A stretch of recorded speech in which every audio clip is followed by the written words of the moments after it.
我是宇哥。提到朝鲜，你会想到什么呢？是不是也没什么印象？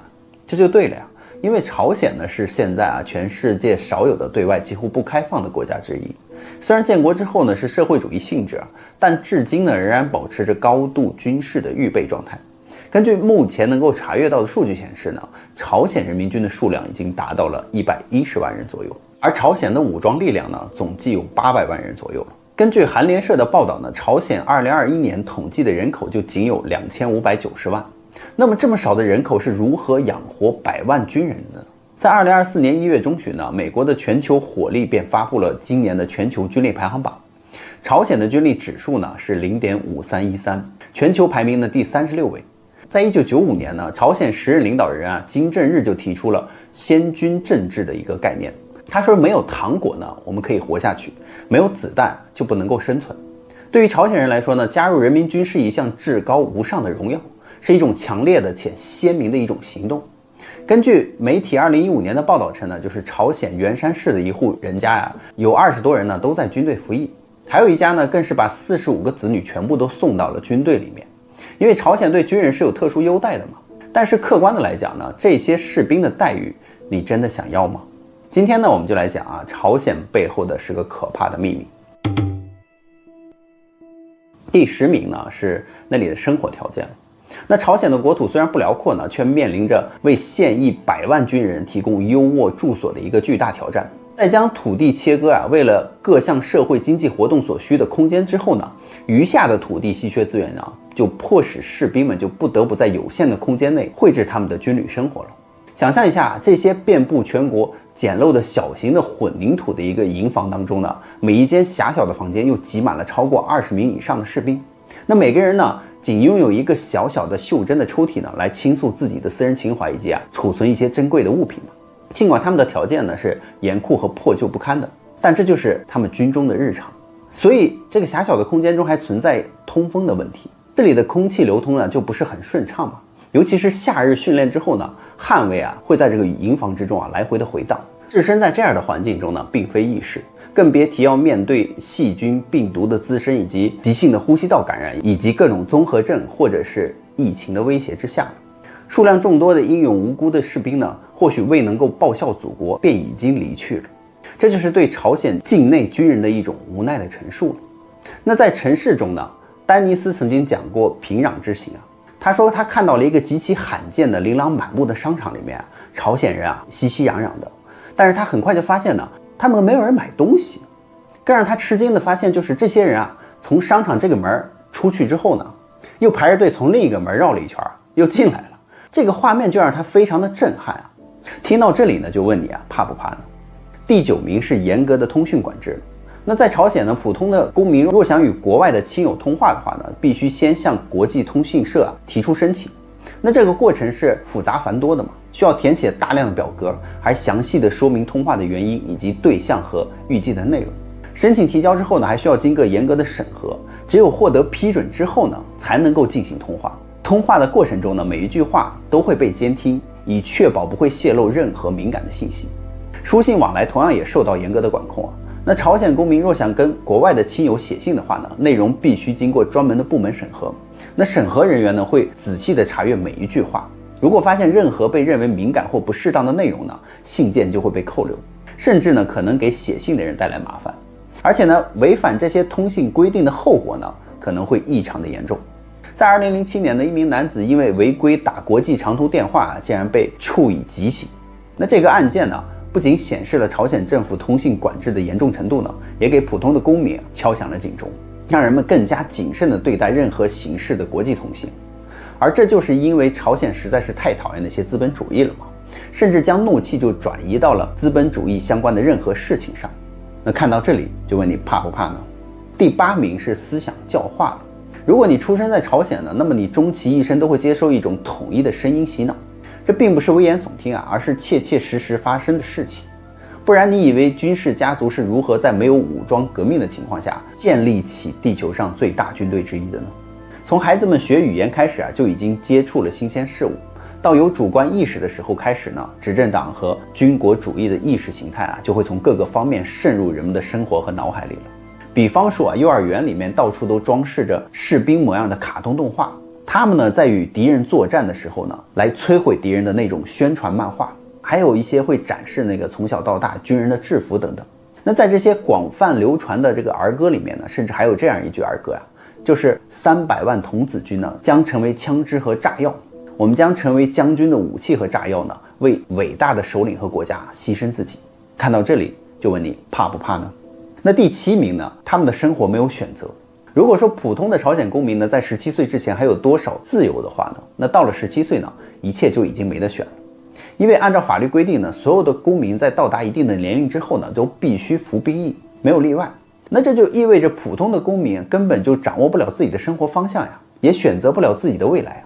除此之外呢，朝鲜文化规定了朝鲜的女子呢是不能穿裤子的，这一点是不是让你觉得很奇怪呢？因为金日成曾经就说过呀，裤子是男人穿的。所以在朝鲜呢，无论春夏秋冬呢，朝鲜的妇女都会响应领袖的号召，坚决只穿裙子。当然啦，隆冬的季节，聪明的女孩会在长长的裙子里面套上棉裤，以抵御严寒嘛。还有在朝鲜呢，一条普通的牛仔裤呢也是禁忌之物，是国家严格管控的对象。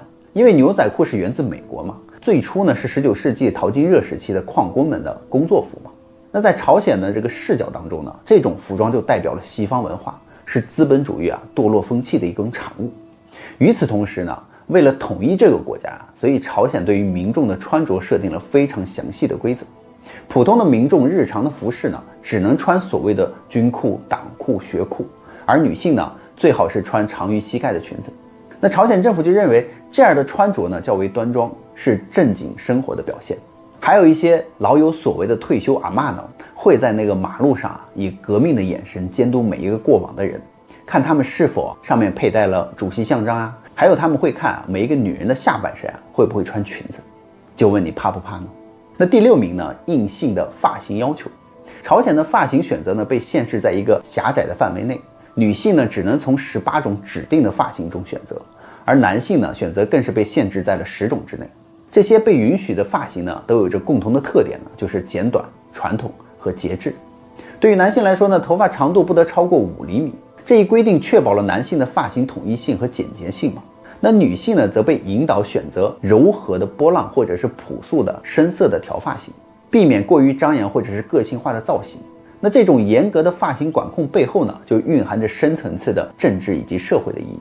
短发被视为社会主义理念的一个象征，就代表着朴素务实的生活态度嘛。所以朝鲜政府就认为呢，简单的发型可以避免人们将注意力分散到个人的外表上，从而更专注于工作和集体的利益嘛。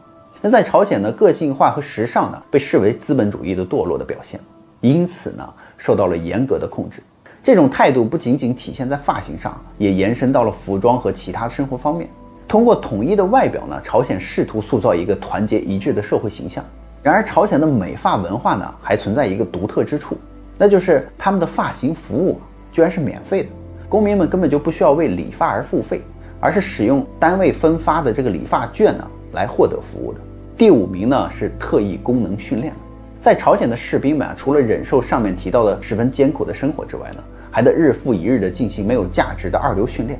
因为呢，他们的车辆、燃料以及弹药等设备的成本都十分的昂贵嘛，所以军队呢无法承担这些训练所花费的成本。于是呢，士兵们日常训练的大多数时候呢，就是重复的来训练和练习你的体能训练。据说这些士兵们除了满满当当的日间训练之外呢，还要进行夜间的训练，将身体呢锻炼得结结实实的。除此之外呢，他们还有一些奇葩且残酷的训练项目，就是要在摄像机下面来展示和表演。对啊，你没有听错，就是为了展示士兵们的英勇和忠诚。于是士兵们就会表演徒手砸砖、刀枪不入、金钟罩、铁布衫，来向资本主义敌人呢射击等各种项目，就很像是一些特异功能的马戏团表演。那看到这里就问你怕不怕呢？第4名是叛国的广泛定义。你绝对无法想象在世界的某个角落，不哭竟然会变成违法行为。没错，就是在朝鲜，这是真真切切发生的事情。按照法律规定呢，就是每当有国家的领导人视察军队演习的时候，台下的士兵们在看到领导人后就必须得热烈的鼓掌，并激动的哭出声来，以显示呢对领导的尊重和爱戴。不要觉得这是开玩笑因为你不哭的话，可能就会被判叛国罪。因为朝鲜最恨的就是叛国了，所以在众多的制度中呢，对于叛国的规定是最多的。就连一些在其他国家被视为普通的行为的举动呢，在朝鲜呢也有可能被归类为叛国罪。其中观看其他国家信息呢，就是不能够被国外的众人所理解的一项了。因为在朝鲜呢，信息流的管控是非常严格的，外来的信息呢就被视为是国家意识形态的一种威胁。而全国呢仅有5个国内的电视频道，所有的节目内容都必须经过政府的审核，而节目的内容呢都是以健康积极为主，严禁出现黄色、暴力等各种内容。这种严格的管控呢，不仅限制了民众获取信息的渠道，也塑造了特定的社会主义价值观。所以观看未经审核的电视节目呢，就可能会被视为叛国罪。而且只要被定为叛国罪的行为之后呢，朝鲜的处罚是极其严厉的。在最严重的情况下呢，叛国罪就是死刑。那更为特殊的就是朝鲜的国家是家族连坐制度，一旦有人被判叛国罪呢，其3代以内的亲属呢，可能都会被送入监狱进行劳改，甚至面临终身服刑的一个命运。所以呢，观看国外的信息就是不被允许的，所以与外界的通讯呢，也是不被允许的。就问你怕不怕呢？那第3名呢是出入境自由。看完前面的7条规定，你是不是已经很想逃离这个国家了呢？是不是觉得只有离开这片土地人们才能够获得自由呢？可惜的是事情并没有想象的那么简单。因为在朝鲜呢，普通的公民和普通的士兵都是严禁出入自由的。对于士兵来说呢，连自由出入部队都是不容易的事情，更别提离开这个国家了。如此高压的政策呢，的确不是人人都受得了的，所以避免不了就会有士兵选择叛逃嘛。那这些叛逃的士兵通常都会逃跑到韩国，接受韩国的赦免。但是如果逃跑的途中被抓住的话呢，后果呢也是可以想象得到的。其中呢，方某善曾经就是韩国茂山矿业宣传队的一个女演员。那她的丈夫呢是在2002年饿死的。此后呢，她与子女一起就逃出了朝鲜，但多次呢都遭到了人口贩卖。后来呢，她被遣送回国，在收容所里遭到了拷问。然而方美善呢，在2004年呢再次逃出朝鲜。那方美善还证实说呢，一起逃脱的一个21岁的女性呢，在有身孕的情况下呢，还是被强制遣送回了朝鲜后，拒绝堕胎，最终被杀害了。她说，小时候我就认为我的祖国是世界上生活最幸福的国家。有一天呢，妈妈从路边捡回来一个被丢弃的女孩，那女孩的手里呢就攥着一个纸条，上面就写着当你读到这张纸条的时候呢，我们的一家或许已经饿死了。根据北韩每日 NK 报道呢，朝鲜的军人们如果抓到了逃跑的女性呢，会让其跪在哨所的兵室中，询问她的名字、逃跑的时间婚否、是否有子女、是否与南韩谁谁谁见了面。该女性拒绝回答呢，于是他们就会用木棒拳打脚踢来殴打该女性。那看了各国网络媒体的报道呢，朝鲜呢现在处处在维稳推行金正恩的恐怖政治。仅仅去年呢，被公开处决的居民就已经达前一年的3倍以上了。政府还下令当场击毙脱北者。因此呢，在跨越鸭绿江豆满江的过程中，送命的居民也大幅的增加了。军队内部呢又掀起了肃清风暴。金正恩已经拉开了红色恐怖的一个帷幕，以巩固权力的基础。朝鲜张贴布告呢，就指明有使用手机等行为也会被公开的处决。而金正恩下令呢，要在全国听到枪声。脱北者团体的事务总长表示呢，在去年青津市就以贩卖人口和抢劫罪等罪名呢，至少公开处决了6人。以前判处几年有期徒刑的罪犯呢，最近纷纷都被无条件的公开处决了。去年12月14日呢，经过冰冷的鸭绿江逃亡的7名朝鲜居民呢，遭到了朝鲜人民军的枪击，造成了5人死亡，2人受伤。最终呢，他们都被送回了朝鲜。就问你怕不怕呢？那第2名呢，是朝鲜呢难结难离的婚姻了。朝鲜对于资本主义痛恨到不仅不能够穿他们的衣服留他们喜欢的发型，甚至不能够和那些资本主义国家的人结婚。任何希望与外国人结婚的朝鲜公民呢，都必须得获得当地相关部门领导人的审批。更令人惊讶的是呢，外国人若想与朝鲜公民结婚还需要对朝鲜进行大额的投资，金额呢至少要超过500万。那这种严苛的要求实际上几乎就杜绝了普通的朝鲜公民呢与外国人结婚的可能性了。那对于那些私自进行跨国婚姻的人呢，等待他们的呢将是严厉的处罚。朝鲜政府之所以如此反对跨国婚姻呢，主要是对于国家安全和思想纯净来考虑的。他们呢是担心通过婚姻外来的思想文化可能会渗透进朝鲜的社会，威胁国家的稳定。即便是在本国的内部呢，朝鲜的婚姻管控也是同样严格的。在公共场合呢，已婚和未婚的情侣都被严令禁止呢有任何亲密的行为。如果亲吻或拥抱的话呢，即便是简单的一起游戏也需要有专人来监督的。这种严格的管控呢，延伸到了私人的生活的各个方面。例如呢，未婚的女性被禁止在男友家留宿。离婚呢，在朝鲜同样也受到严格的管控。想要离婚的夫妇必须经过法院的审判程序才可以。尤其是对于外遇或者是偷情行为呢，朝鲜法律规定了严厉的惩罚，甚至包括终身监禁。那么你想在朝鲜结婚吗？第一名呢是禁止微笑。在朝鲜太阳节这个隆重的日子里呢，它是禁止人们微笑的。这一天是朝鲜已故的领导人金日成的诞辰。那金日成被视为朝鲜的太阳，他的诞生呢，被认为是给这个国家带来了光明与希望。所以这种崇高的地位反映在了太阳节的庆祝方式上。而朝鲜的太阳节呢，更像是一个庄严肃穆的忌日。所以在这一天，所有的娱乐活动都将被禁止，人们甚至不允许微笑，因为有任何轻浮欢快的表现呢，都可能被视为是对金日成的不敬。所以呢，这一天整个国家就笼罩在一种庄严而沉重的氛围之中，仿佛整个民族呢都在为他们的太阳默哀，就连祝福的方式呢都如此严苛。通过这些呢，我们也能够感受到朝鲜在他们国家的这种制度的严苛了。所以就问你怕不怕呢？那你想来朝鲜试一试吗？哦啦啦，故事呢宇哥也就讲完了。别忘了订阅关注宇哥的账号，看后续更多内容哦。